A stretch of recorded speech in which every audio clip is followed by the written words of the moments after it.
फल फ्रूट बाग नथा थियनि इएं छो आहे हेठी ज़मीन ते जाथे पाणीअ जो फुड़ो पोपो थो उते खजी भी थी अंब भी थियो सावक भी थी फल फ्रूट भी थिया छो त हिन ज़मीन में अक़ीदत मोहब्बत है पाणीअ खे जज़ब करण जी सोटी हयई उस ते सुकायई कपड़ो अछो उजरो थी पियो पर धोबीअ जो रंग सांवरो आहे इएं छो सागो साबुण लॻो सागी उस लगी सागो पानी लगे थो कपड़े मां मेराण खत्म थी वई धोबीअ जो रंग सांवरो आहे इएं छो अल्हम्दुलिल्लाहिल्लज़ी वकफ़ा वस्सलातु वस्सलामु अला इबादिल्लाहिल्लज़ीना इस्तफ़ा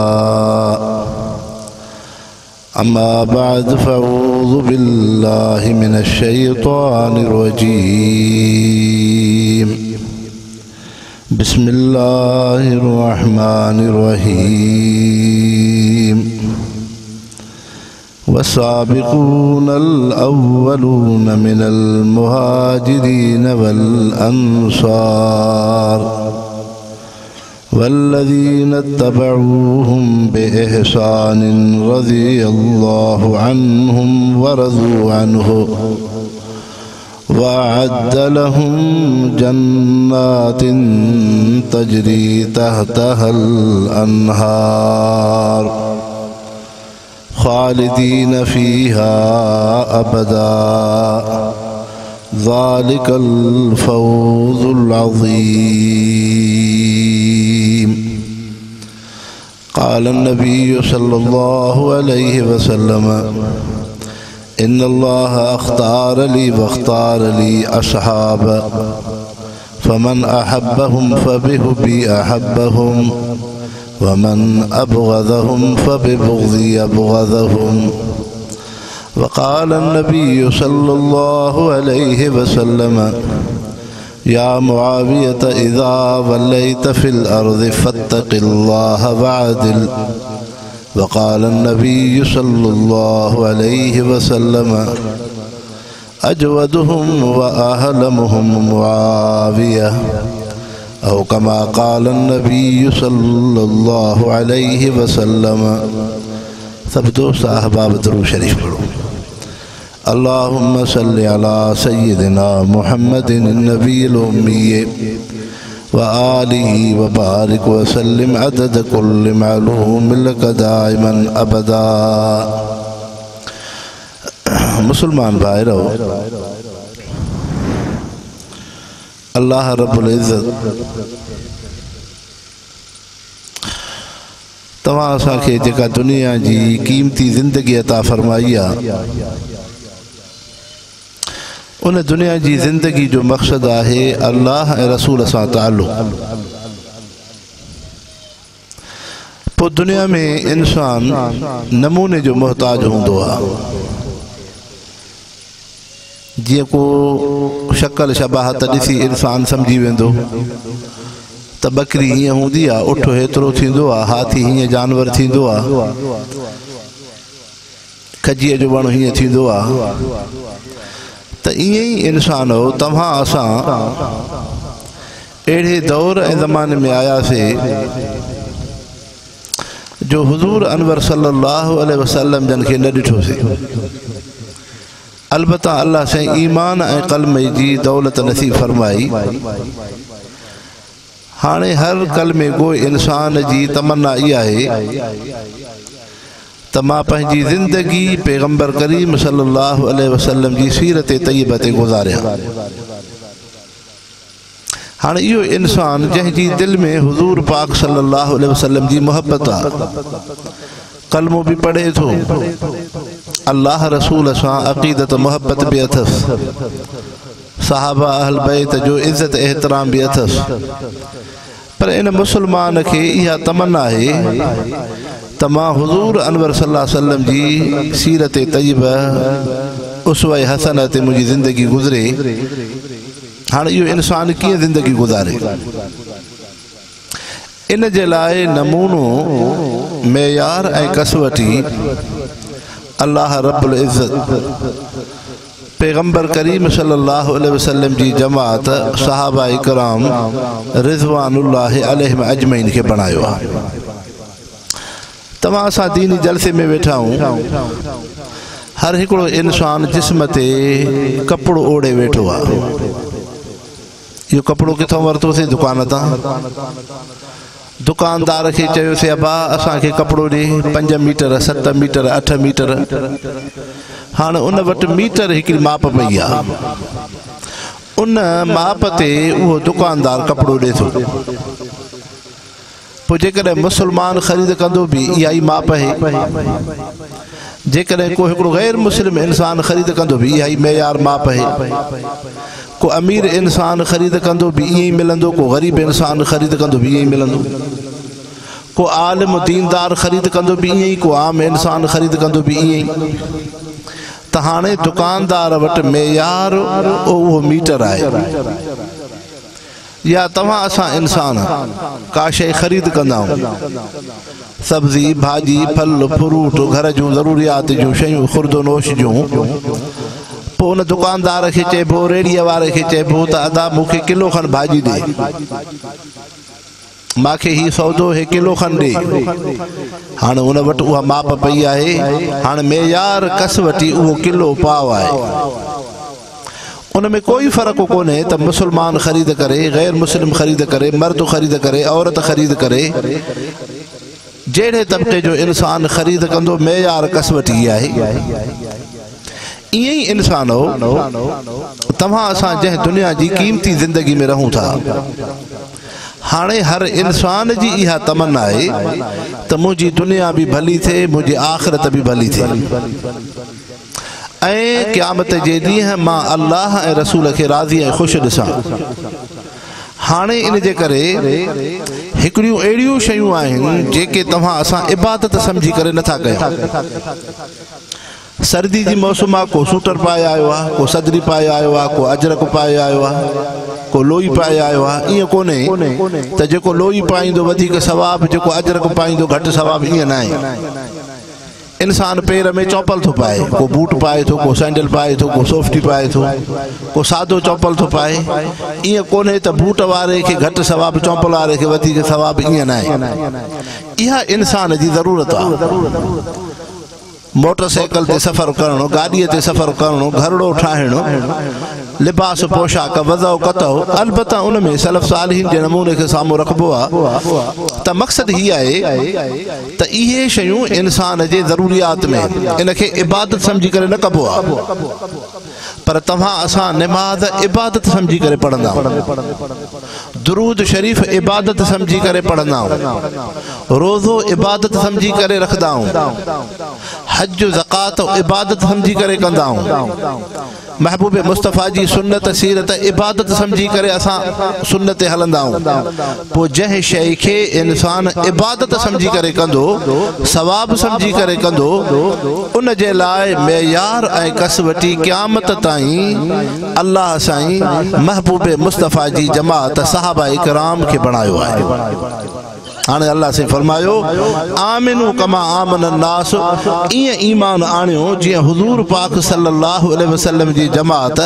सहाबन सगूरन ईमान आंदो आहे ओड़ो ईमान आणियो हाणे कलमो त जीअं तव्हां असां पढ़ियो आहे ज़ुबान सां उन्हनि बि ईअं पढ़ियो पर मुसलमानो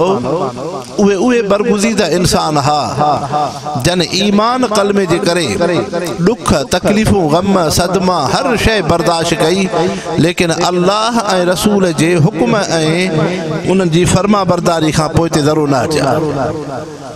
जियां हुज़ूर पाक सल्लल्लाहु अलैहि वसल्लम जी मुबारक ज़िंदगी हुई हर सहाबीअ जी ओड़ी ज़िंदगी कामिल मुकम्मल आहे जियां कुरान शरीफ़ तव्हां असांखे सम्झणो आहे उन जे लाइ हुज़ूर पाक सल्लल्लाहु अलैहि वसल्लम जी मुबारक ज़िंदगी ॾिसणी पवंदी कुरान में हुकुम थियो अक़ीमु सलात नमाज़ क़ाइमु कयो कीअं पढ़जे नमाज़ त दुआ खे बि चइबो आहे पर इन नमाज़ में क़याम रुकू सजदो हुज़ूर सल्लल्लाहु अलैहि वसल्लम जन पाण खुद नमाज़ पढ़ी साहबा खे फरमायूं सल्लू कमा रअयतुमूनी उसल्ली ईअं नमाज़ पढ़ो जीअं मां अल्लाह जो रसूल नमाज़ थो पढ़ां क़याम उहो कबो, रुकू उहो कबो, सजदो उहो कबो, अतहियात में उहो वेहबो। त क़ुरान पाक जे सम्झण जे लाइ हुज़ूर सल्लल्लाहु अलैहि वसल्लम जी मुबारक ज़िंदगी ॾिसणी पवंदी, तॾहिं क़ुरान शरीफ़ सम्झ में ईंदो। वरी हुज़ूर सल्लल्लाहु अलैहि वसल्लम जी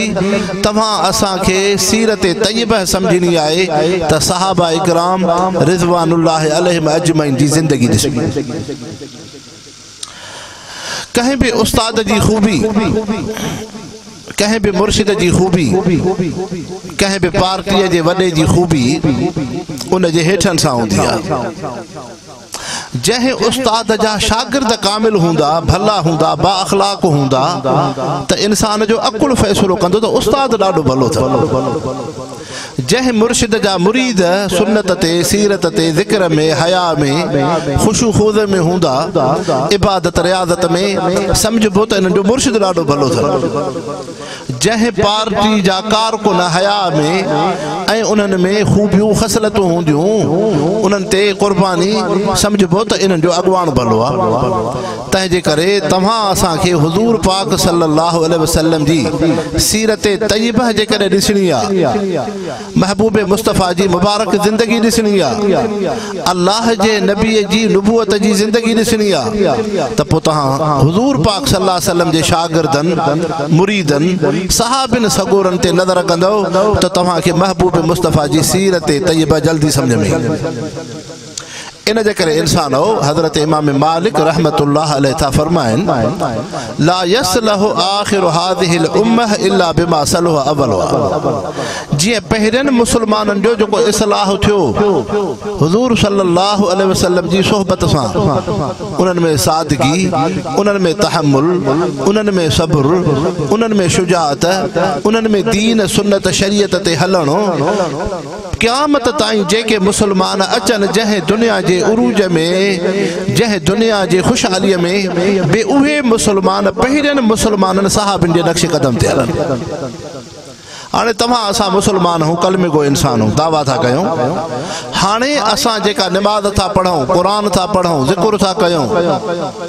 हाणे असांजी पंहिंजी ज़िंदगीअ खे भेटणो आहे सहाबिन सगोरनि जी मुबारक ज़िंदगीअ सां। आया उहो सब्र आहे, उहो इख़लास आहे, उहो अल्लाह रसूल सां ताल्लुक़ आहे, उहा निमाज़ आहे, उहो क़ुरान सां ताल्लुक़ आहे,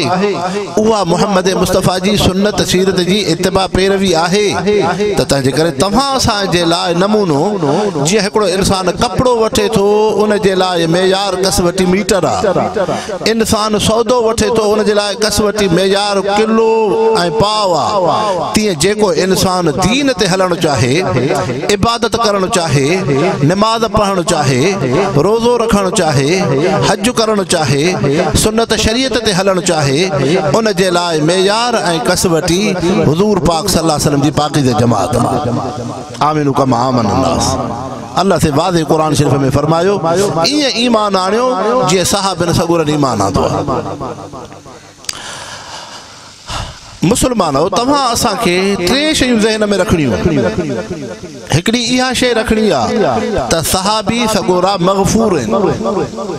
ॿियो इहो ज़हन में रखणो आहे त सहाबी सगोरा महफूज़ आहिनि। टियों इहा शइ ज़हन में रखणी आहे त सहाबी सगोरा मादूल आहिनि। मग़फूर बि आहिनि, महफूज़ बि आहिनि ऐं मादूल बि आहिनि। याने सहाबी सगोरा मग़फूर हुजण जो मक़सद उन्हनि खां ग़लतियूं जेके नालाइकियूं थियूं अल्लाह से बख़्शे छॾियूं। मग़फूर जो मतिलबु इहो आहे उहे बख़्शियल आहिनि। उन्हनि जूं लग़्ज़शूं गुनाह जेका बि शइ थी,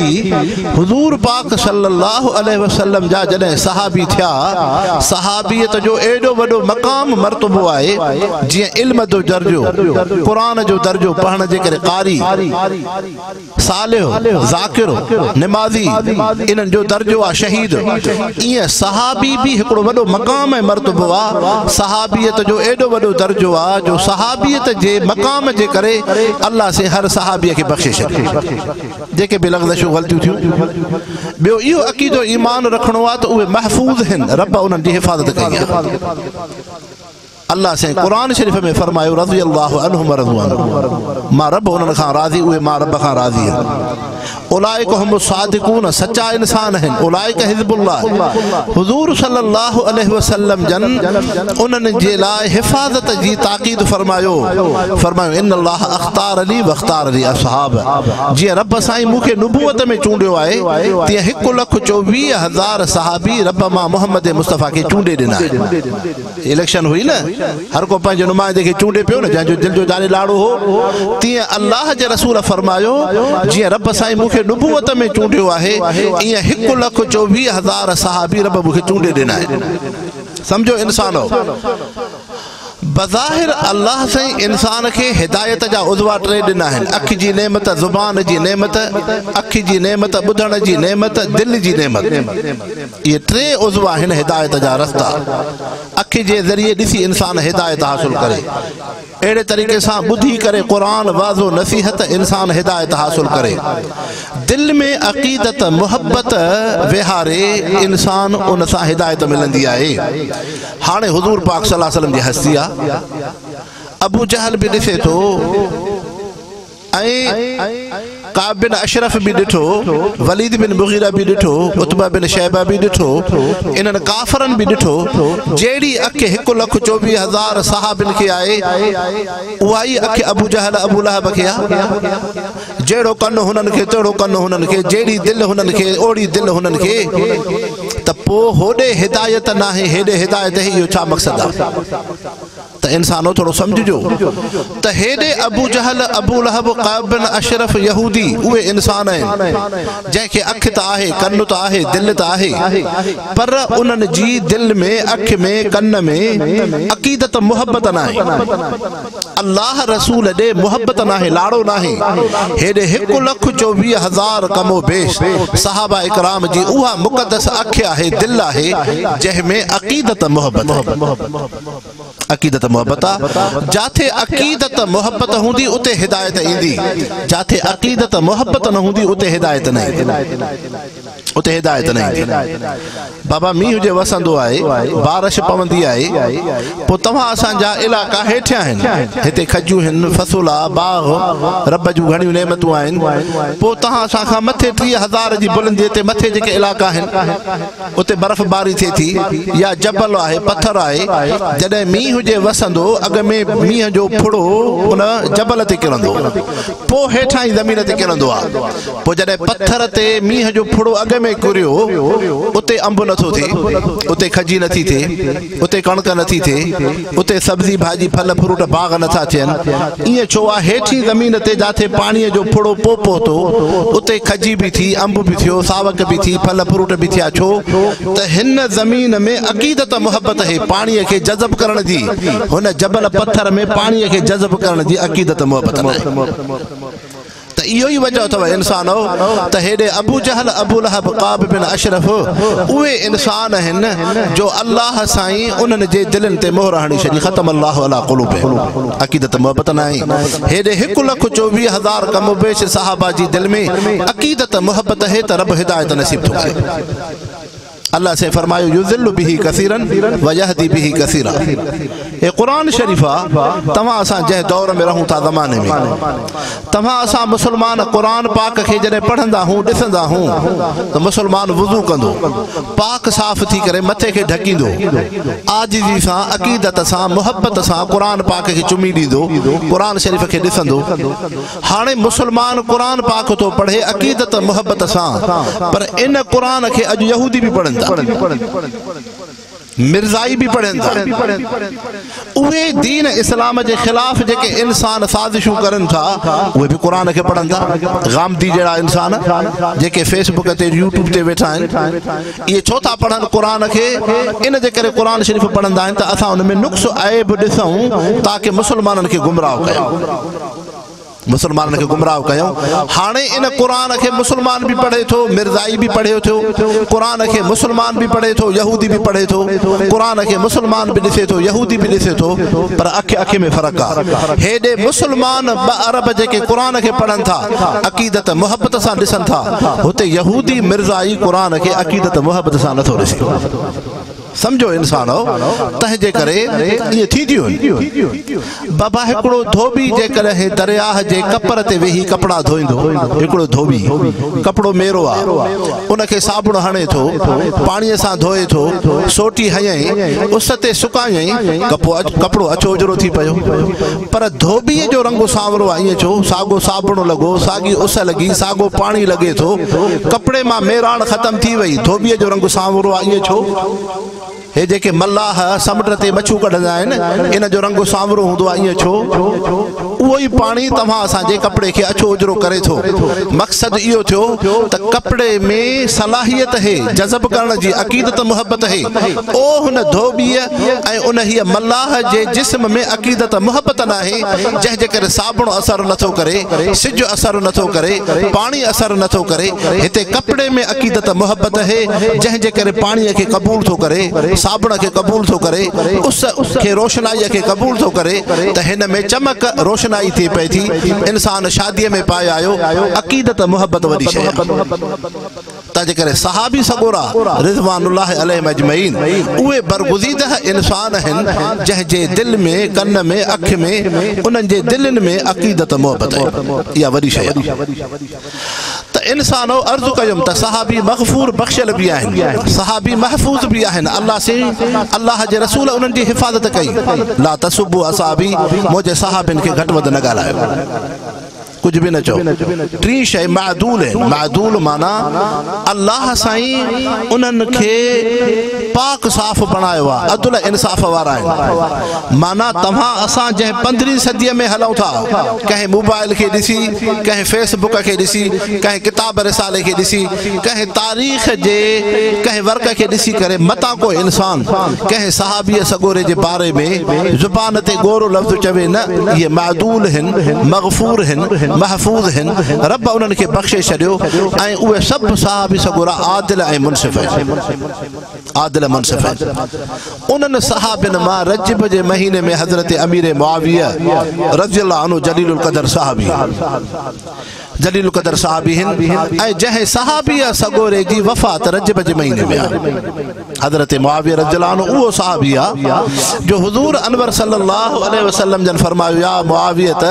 इज़ा वल्लैत फिल अर्ज़ फत्तक़िल्लाह वादिल ऐं मुआविया जॾहिं तूं वाली थे गवर्नर थे का ज़िम्मेदारी मिले ॿ कम कजांइ हिकु अल्लाह जो ख़ौफ़ ॿियो इंसाननि सां अदल इंसाफ़ कजांइ तंहिंजे करे मुसलमानो जंहिं इंसान खे अल्लाह साईं ज़िम्मेदारी ॾे थो जंहिंखे को मनसब आहे कंहिंजे मथां को बार अची वियो का ज़िम्मेदारी अची वई पोइ तंहिंजे करे इहो मुसलमान इन ॿिनि शयुनि खे साम्हूं रखे हिकु अल्लाह जो ख़ौफ़ ॿियो अदल इंसाफ़ कजे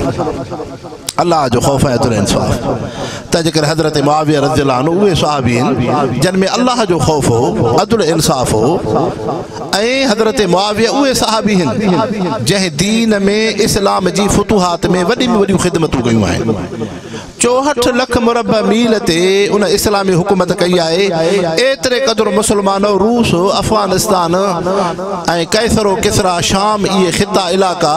हज़रत मुआविया साईं जी हुकूमत जो हिसो बणियल आहिनि बल्कि एतिरे क़दुरु तव्हां असांजी सिंध जो हिसो दरियाह खां उतरियों तरफ़ हज़रत मुआविया रज़ियल्लाहु अन्हु सहाबीअ जे ख़िलाफ़त जो हिसो आहे ऐसी ताईं इस्लाम अची पहुतो आहे हज़रत मोहम्मद बिन कासिम रहमतुल्लाह अलैह सन हिजरी 91 में अचनि था पर हज़रत अमीर मुआविया सन 41 में सिंध ते अची इस्लाम जी हुकूमत कई आहे सन 41 किथे किथे 91 माना अधु सदीअ खां पहिरियां हिन ख़िते में इस्लाम अची चुको आहे तंहिंजे करे हिन ख़िते खे अल्लाह साईं इस्लाम सां नवाज़ियो आहे दीन सां नवाज़ियो आहे महबूब मुस्तफ़ा इन सहाबीअ जे मुतालिक़ फरमायो अजवदहुम व अहलमुहुम मुआविया मुंहिंजो सहाबी सखी आहे हज़रत मुआविया सखी आहे अहलमुहुम बुर्दबार सब्र वारो सब्र वॾी शइ आहे हज़रत वाइल बिन हुजुर सरदारी घराणे जा आहिनि शहज़ादा आहिनि हुज़ूर सल्लल्लाहु अलैहि वसल्लम जी ख़िदमत में आया चंद ॾिहाड़ा रहिया पाण सल्लल्लाहु अलैहि वसल्लम जन हज़रत अमीर मुआविया रज़ियल्लाहु अन्हु खे फरमायो महिमान सां चंद क़दम वञ जे हूंदो आहे अल्लाह जे नबी फरमायो अनज़िलु नास मनाज़िलहुम, जंहिं इंसान जो जेको दर्जो आहे उन्हनि सां उन मुनासिबत सां हलो। कंहिं को बिरादरी जो वॾड़ो आहे, कंहिं इंसान खे पाड़े जी इज़त आहे, कंहिंखे को मनसब आहे, अल्लाह जे नबी इहो अख़लाक़ तव्हां असांखे सेखारियो आहे। जीअं पाण सल्लल्लाहु अलैहि वसल्लम यहूदियुनि सां मुज़ाकिरात हुया, उन्हनि चयो हज़रत साद रज़ियल्लाहु अन्हु असांजो फ़ैसिलो करे। हज़रत साद अंसार जा सरदार अचनि था, पाण सल्लल्लाहु अलैहि वसल्लम उन क़बीले जे मुस्लमाननि खे फरमायो, अंसार साहबा खे, उथो तव्हांजे बिरादरीअ जो वॾो अची रहियो आहे। ईअं ई हुज़ूर सल्लल्लाहु अलैहि वसल्लम फतह मके जे मौक़े ते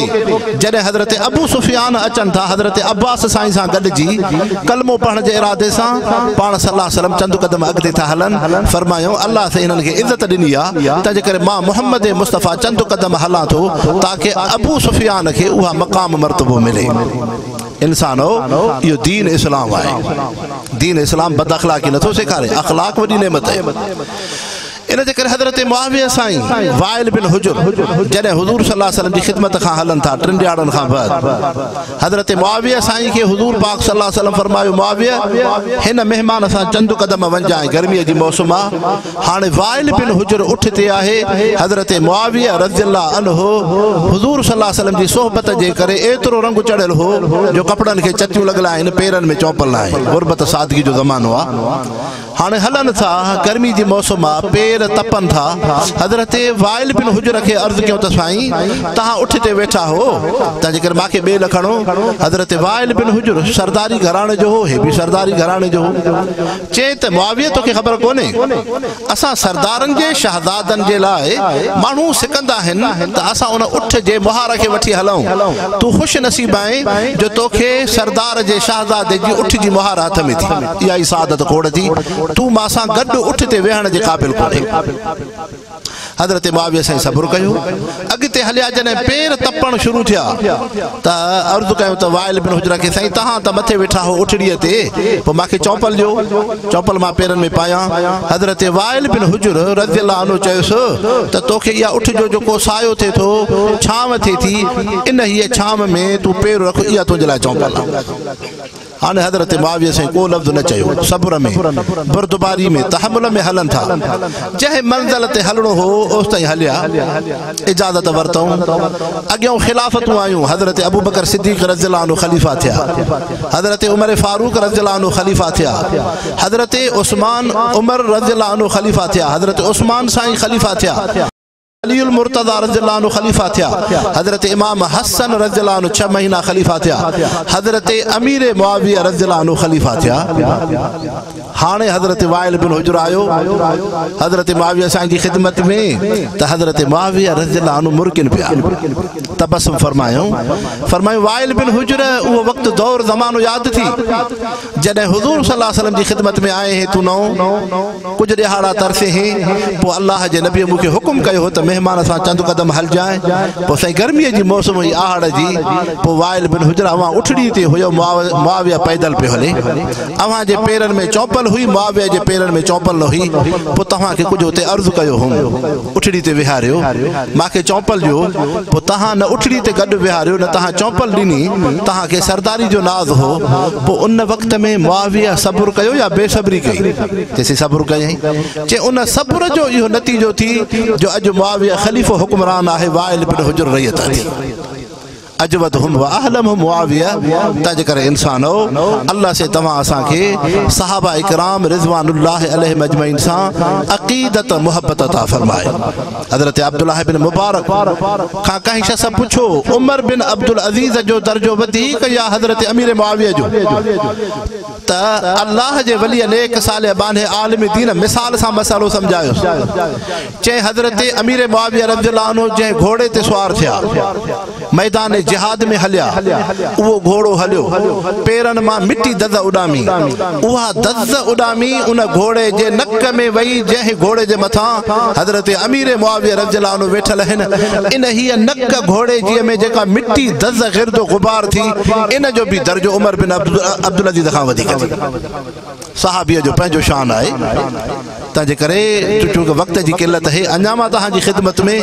कुझु सहाबा इकराम जे मुतालिक़ उन्हनि जे मनसबत सां तव्हांजी ॻाल्हि ख़िदमत में अर्ज़ु कयां हा। बस अल्लाह से तव्हां असांखे अदब हया अता फरमाए, दीन जी सही सम्झ अता फरमाए, क़ुरान शरीयत सां सही ताल्लुक़ अता फरमाए। अल्लाह से तव्हां असांजी हाज़िरी खे क़बूल फरमाए। वमा अलैना इल्लल बलागुल मुबीन। या अल्लाह या रहमान, अल्लाह से असांजी हाज़िरी क़बूल फरमा, पंहिंजी रज़ा नसीब फरमा। मौलाना मोहम्मद इस्माइल साहब जे इन इदारे खे आबाद फरमा। जेके बचड़ा हाफ़िज़ था थियनि, क़ुरान था पढ़नि, अल्लाह से उन्हनि खे दीन जो ख़ादिम बणा। असांखे पंहिंजे असलाफ़ सलफ़ सालिहीन जे नक्शे क़दम हलण जी तौफ़ीक़ अता फरमा। अल्लाह से हज़रत मौलाना फज़ल रहमान साहब खां जमात जे अदना कारकुन ताईं सभिनी जी हिफ़ाज़त फरमा। अल्लाह से उलमा सां ताल्लुक़ अता फरमा। जेका जमात जी मेहनत जद्दोजहद आहे, अल्लाह से उन्हनि में फ़तह ऐं कामयाबी अता फरमा। हस्बुनल्लाहु व निअमल वकील। सल्लल्लाहु तआला।